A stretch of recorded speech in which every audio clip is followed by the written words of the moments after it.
You're good. Okay. So we're questioning if mass media is negatively affecting American children and teens, and we'd like to assert that it is for various reasons and reasons. So I'm going to be talking about how music media in general is affecting teens, and we all know that music is really influential to teens and children. We listen to it all the time, if not on daily. And some of these songs have gotten increasingly more explicit with references to drugs and alcohol, with 1 in 3 popular songs actually containing explicit references. And there's also this bar graph that shows the different genres that have different amounts of explicit references, with rap having 77%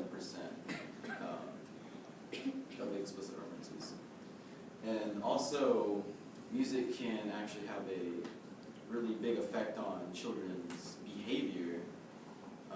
So if like you were listening to a sad song, you might be entitled to like go sit in your room, just kind of like in a depressing mood.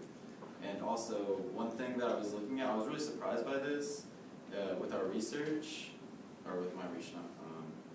I found that heavy metal and rock music actually have a very big impact on suicide rates and depression. And music can also provoke like aggression and violence, with studies showing that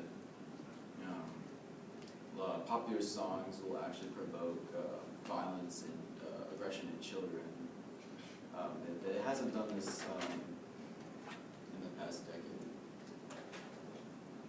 But music artists are also a bad influence on teens. Like teens might think they're idols, or like because you see music artists all the time. They're on TV, they're on the internet, but yeah, so they're a big influence on teens, and they're not exactly a good influence. With some of them portraying bad personas, they go out, party, drink, do drugs, and all that stuff, and it's really affecting their teens and children. But yeah, that's basically it.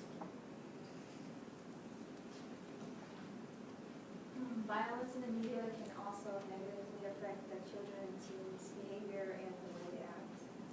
The average child sees about 12,000 violent acts on TV each year, and research shows that children who watch hours and hours of violence on TV when they were in elementary tested to show higher levels of aggressive behavior when they become teenagers. And in this chart right here, it shows game popularity among boys in 2007, and 5 out of 10 of the top 10 games show violence and aggressive content. So children and teens are taught to watch, listen, and learn. So however, by watching violent and aggressive acts, it teaches them that violence is acceptable. So by taking away violent video games and movies, it could decrease the violence and fighting among the younger peers that watch violence.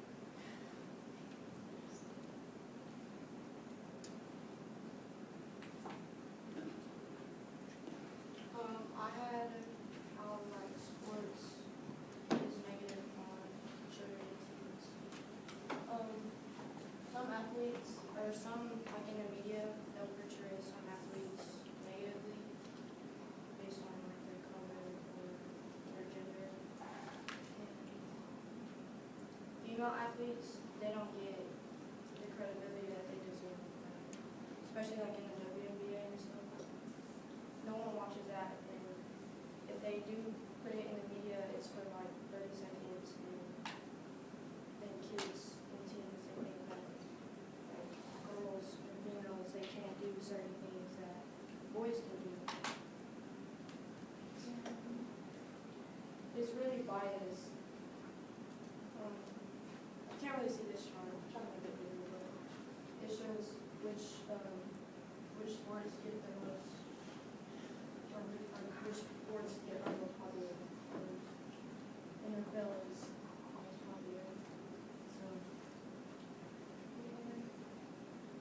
teens influence their lifestyle and how they dress and their behavior. So sometimes you see athletes having bad behaviors, like on the court, on the field, and then teens, whenever they go and play their sport, they'll adapt some of their choices and their behaviors. So all of that.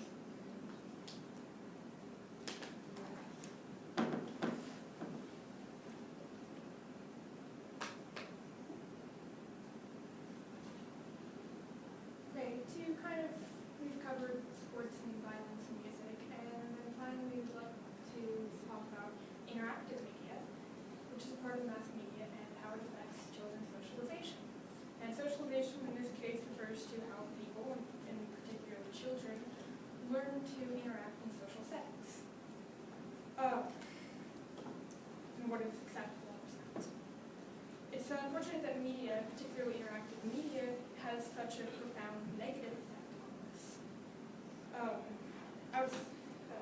Outside of cyberspace, children normally develop social prowess by interacting in mediated settings, particularly settings that are McCovey 1992 explained that children's daily physical environments are affected by, are selected and designed, this is a quote, by their parents. And parents generally want what's best for their children. So now that with the introduction of interactive media, children and teens have the ability to interact with people that their parents don't know and that their parents haven't really screened for interaction. So as they go on media, they are reaching all these other people that they would normally not have been able to reach. Furthermore, with the solutions in place like age restrictions and things of that sort, they're easily circumvented, and children can simply lie about their age to gain access to websites meant for people under 13. Citron 2014 claimed that anonymity, which is a core feature of the internet, is actually a large factor in the destructive quality of internet behavior. Even in real space, being unidentifiable can lead to increased hostility and a reduction in morality.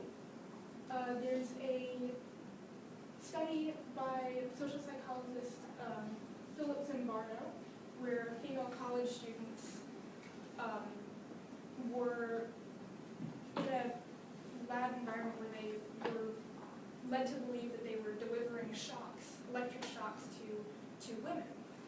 And half of the students wore hoods and lab coats and had their names just as numbers, so they weren't really identifiable, and the other half had name tags, which made it easy to identify them.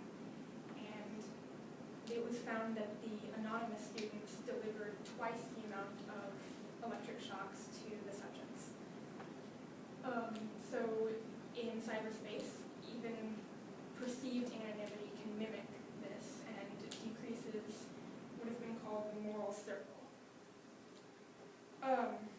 Furthermore, mainstream media also has the effect of reducing children's understanding of minorities, as we were talking about, Sarah was talking about earlier, with just the representation and how the media treats minorities, people of color and different genders and different religions. Just the lack of representation and the lack of decent attitude towards them can really damage children's understanding of these people even before they enter school and before they enter the workforce as adults, to be able to interact with, quote unquote, real people.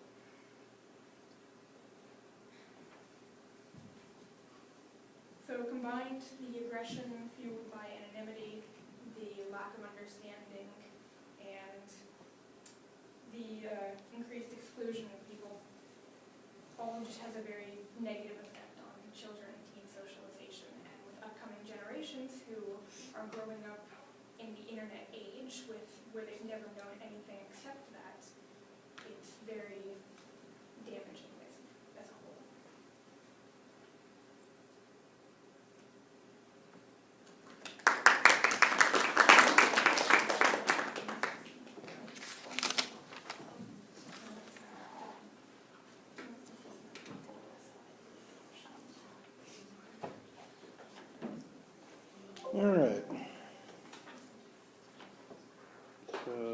we'll start with Victoria.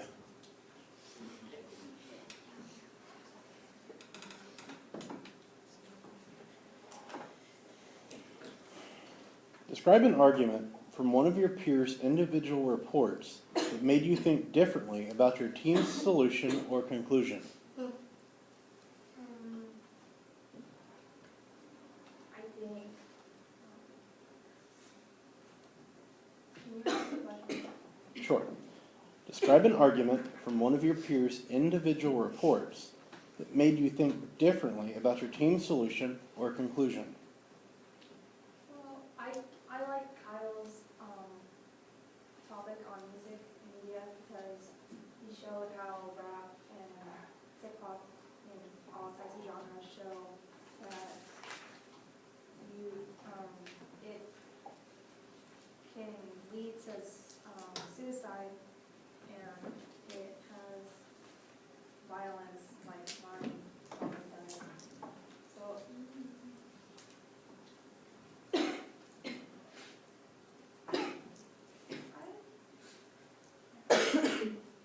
you repeat the question again? Well, let me see if I can shift it a little bit. All right, so how did one of your peers' individual reports, so how did their paper make you think differently about the solution that your team was developing at the time?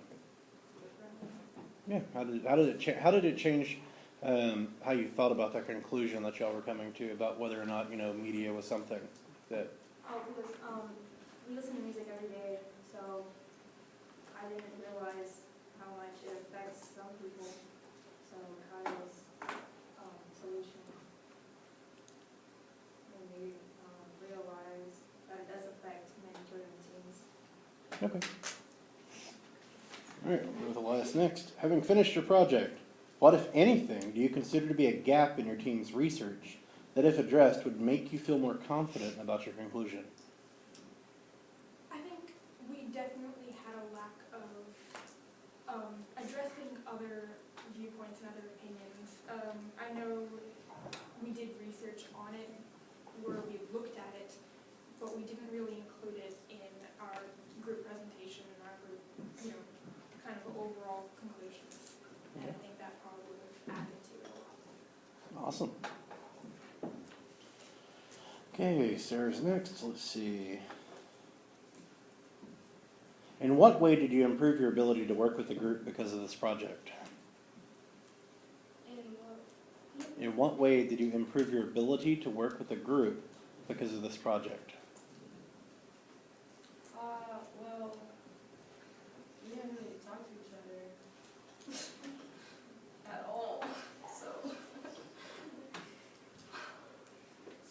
For the entire presentation, or while you were putting it together, or what? Yeah. Oh, that revealed secrets of the group. Yeah, sorry guys.